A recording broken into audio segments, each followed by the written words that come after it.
Media మిత్రులకి నమస్కారం. నా పేరు Vinod Kumar, SCB assistant enforcement superintendent, Kurnool జిల్లా.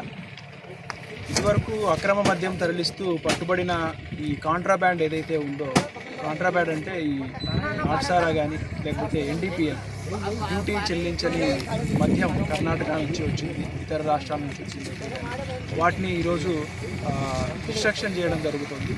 గౌరవ డిప్యూటీ కమిషనర్ గారి ఆదేశాల మేరకు ఈరోజు ఈ కార్యక్రమాన్ని మన ఆదోని ఎస్సీబీ ఇన్స్పెక్టర్ విన్నీలత గారి ఆధ్వర్యంలో ఈరోజు నేను చేయడం జరుగుతుంది. దీనికి సంబంధించి వివరాల్లోకి వెళ్తే, డిపిఎల్ అంటే డ్యూటీ పెయిడ్ లిక్కర్ అంటే ఆంధ్ర మద్యం ఒక కేసులో మనకి 1.8 లీటర్స్ లిక్కర్ ఉంది. అంతేకాకుండా నాటుసారా సంబంధించి మొత్తం 8 కేసులకు గాను 108 లీటర్లు ఇదివరకు సీజ్ చేసిన నాటుసారాని మరియు ఎన్డీపీఎల్ సుంకం చెల్లించని మద్యం ఏదైతే ఇతర రాష్ట్రాల నుంచి వచ్చి మనం పట్టుకుంటామో వాటికి సంబంధించి 28 కేసుల్లో 475 లీటర్ల ఈ మొత్తం మద్యాన్ని మనం ఈరోజు డిస్ట్రక్షన్ చేయడం జరుగుతుంది. మొత్తం మీద 37 కేసుల్లో 586.1 లీటర్ల మద్యాన్ని ఈరోజు డిస్ట్రక్షన్ చేస్తున్నామండి. సార్ వీటి వాల్యూ ఎంత ఉంటుంది సార్? మొత్తం దీనికి సంబంధించిన వాల్యూ 3,50,000 దాకా ఉండొచ్చు. సార్ జిల్లా మొత్తంలో సెబ్ అధికారులు ఎన్ని చర్యలు చేపట్టినా కూడా అక్రమ కర్ణాటక మద్యం అయితే ఏంటి, సారా ఏంటి విచ్చలవిడిగా అమ్ముతున్నారు సార్. దీని మీద చర్యలు చేపడుతున్నారు కానీ అంత కరెక్ట్గా చేయలేకపోతున్నారు కదా సార్. దీనికి సంబంధించి ఇదివరకు చాలా చర్యలే తీసుకున్నాము. ఎగ్జాంపుల్ ఇతర జిల్లాలతో పోలిస్తే ఎస్సీబీ కర్నూలు జిల్లా మీరు ఒకసారి లెక్కలు కంపేర్ చేసినట్లయితే మన రాష్ట్రంలోనే ఈ అక్రమ మద్యానికి సంబంధించి కర్నూలు జిల్లా నెంబర్ 1 ప్లేస్లో ఉంది డిటెక్షన్ సంబంధించి. మన కర్నూలు జిల్లాలో ఎస్సీబీకి సంబంధించి కానిస్టేబుల్ మొత్తం కలుపుకుంటే 63 మంది, మిగతా అధికారులు ఎస్ఐలు సిఐలు అందరినీ కలుపుకుంటే దాదాపు 112 మంది ఉంటారు జిల్లా వ్యాప్తంగా.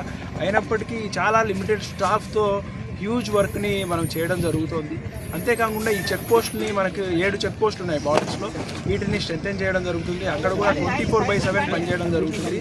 అక్కడ చెక్ పోస్ట్ స్ట్రెంథెన్ చేయడం వల్ల అక్కడి నుంచి కాకుండా ఇతర మార్గాల్లో వీళ్ళు ఎవరైతే ఎన్డీపీఎల్ స్మగ్లర్స్ ఉంటారో వాళ్ళు రావడం జరుగుతుంది. ఈ పోరస్ రూట్స్లో కూడా మేము రూట్ వాచ్ రెగ్యులర్గా కండక్ట్ చేయడం జరుగుతుంది.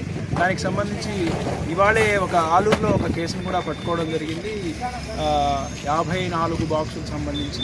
ఇవాళే కాదండి, రెగ్యులర్గా డే టు డే ఇలాంటి కేసెస్ చాలా పట్టుకుంటున్నాము.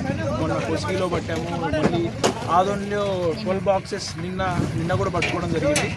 అంటే ఈ స్మగ్లర్స్ దీన్ని ఉపాధి మార్గంగా ఎంచుకోవడం వల్ల పట్టుకున్నప్పటికీ రెగ్యులర్గా చేస్తున్నారు.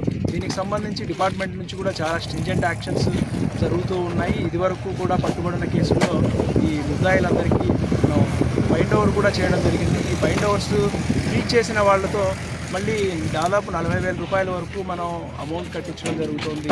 ఇంకా అవి బ్రీచ్ చేసిన వాళ్ళకి డబ్బులు కట్టని పక్షంలో మళ్ళీ మనం మ్యాజిస్ట్రేట్ ద్వారా జైలు కూడా పంపించడం జరుగుతుంది. ఇలాంటి సందర్భాలు కర్నూలు జిల్లాలో చాలా ఉన్నాయి. ఎస్సీబీ సమర్థవంతంగా పనిచేస్తున్నది. ఇలాగే ఈ టెంపోని ఇకపై కూడా మనం కొనసాగిస్తాం. భారీ స్థాయిలోనే ప్రభుత్వ ఆదాయానికి గండి పడతా ఉంది సార్. ఇవి అంటే కర్ణాటక నుంచి లిక్కర్ తెచ్చుకోవడానికి ప్రజలు ఎందుకు అలవాటు పడ్డారంటే చిన్న టెట్రా ప్యాకెట్స్లో ఉన్నాయి.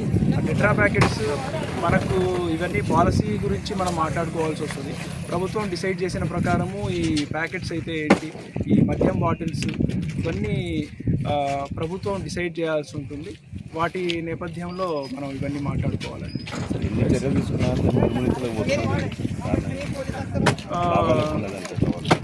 ఒకటండి, ఈ మద్యం అనేది మన కల్చర్లో ఒక భాగంగా, ఎవల్యూషన్లో భాగంగా ఉంది ఎప్పటి నుంచో. ఇక్కడైతే కానీ ఇతర రాష్ట్రాల్లో అయితే కానీ ఈ మద్యాన్ని కంప్లీట్గా మనం నిర్మూలించడం సాధ్యపడకపోవచ్చు. మేబీ దీనికి ఒక స్ట్రాటజిక్ యాక్షన్ ప్లాన్ అనేది ఉంటే మనం ఖచ్చితంగా చేయొచ్చు.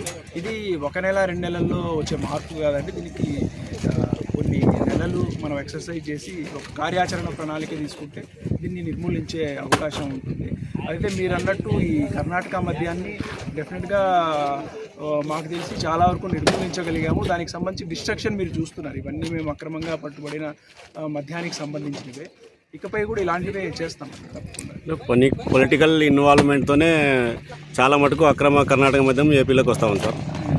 కానీ అటువంటి వాళ్ళని పట్టుకోకుండా చిన్న వాళ్ళని మాత్రం పట్టుకుంటున్నారు సార్. ఇదివరకు ఎస్సీబీ పట్టుకున్న కేసెస్ మీరు చూసినట్లయితే పొలిటికల్గా ఇన్వాల్వ్ అయినా అవ్వకపోయినా చాలా బిగ్ క్యాచెసే పట్టుకోవడం జరిగింది. వాటి వెనక ఎవరు సప్లై చేస్తున్నారో వాళ్ళందరినీ కూడా చేయడం జరిగింది. వాటికి సంబంధించి కూడా మీరు చూసే ఉండొచ్చు. ఆలూరు అయితే కానీ, ఆదోనిలో అయితే కానివ్వండి, ఎలక్షన్ టైంలో చాలా బాగా చేసాం. వాళ్ళందరినీ బయటికి రానివ్వకుండా కూడా రిమాండ్కి పంపించి వాళ్ళ మీద చేయడం జరుగుతుంది.